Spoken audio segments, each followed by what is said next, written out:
marinate po ako nitong isda. Hinigyan ko po ng paminta, suka, tsaka asin. Para ipiprito ko po kasi ito. Ngayon naligyan natin siya ng luya. Ito po yung luya natin.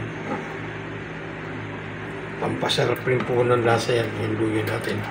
Mamarinate natin ng mga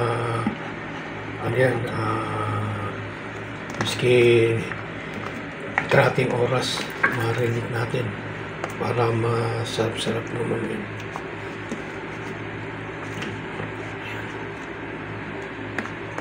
Bago ko ipiprito yan, mamarinate ko muna.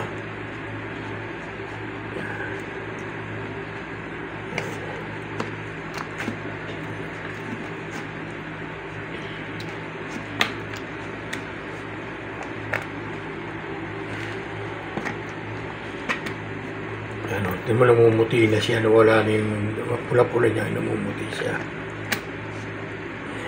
Yan ang masarap sa ganyan, yung minamarinate. Yan. Ayan lang natin mababad siya.